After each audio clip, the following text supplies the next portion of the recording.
The 2-year Visualising Australasia Soils project, funded by the Soil CRC and involving 15 partner organisations, kicked off in early February 2019 with a 4-day workshop involving more than 30 participants from partner organisations. The project will ultimately produce a soil data federation and web portal for sharing soil data that stakeholders choose to bring to the project. The CRC has decided to fund this project for 2 years. In that time, we will be looking to develop a better understanding of how this approach to managing data, to making data available to researchers and to farmers, how that actually brings benefit both to the farmers, to the researchers, and ultimately to improve farm productivity and profitability. The value in this project comes from bringing together a whole lot of data from different places, different sources, and then being able to analyse that data in different ways to get new insights into what's happening on our farms and the soils on those farms. So it's by aggregating that data that you can get new insights rather than just looking at individual sets of data from one particular farm or paddock. Farmers and their advisors, the agronomists, probably aren't using the existing soils information that they even have now optimally. And I think a system like this might provide the opportunity to, instead of just using a piece of soils data for a tactical decision making, do I fertilise this year or don't I fertilise? They might be able to start using those sorts of information for strategic decision making on the farm. What are the trends in my various soil properties, pH, EC, organic carbon, and hopefully by being able to see what the trends are, we can hopefully manage paddocks better in the longer term.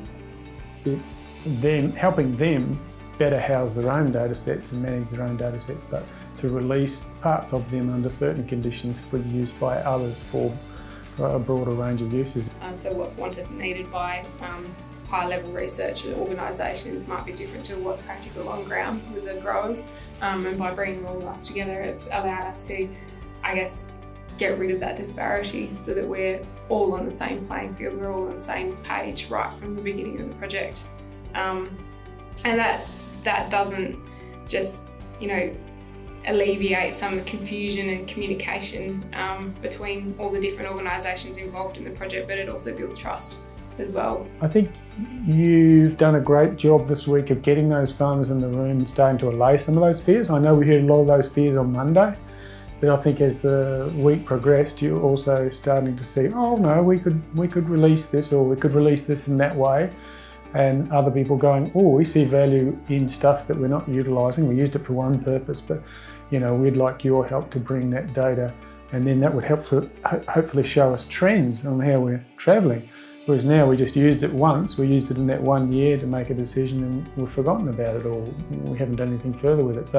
So being able to show how systems are trending, I think is a great output for farmers. What we're discovering with this week's meeting is the social aspects of engaging with our stakeholders and reconciling the needs of scientists with the needs of the farmers and their representatives. It means that those are the issues that we face in New Zealand are the same here. So understanding how we can be trusted to work with farmers and to make sure that we actually behave in a way that is worthwhile to them. So in farming, from data we get information. From information we get knowledge. From knowledge we get wisdom. The real value comes not from data, not from information, not from knowledge, but from wisdom. But it is dependent upon having the data in the first place. And that's why this project is important, to be able to underpin the generation of that knowledge and of that wisdom through the good data and information in the first place.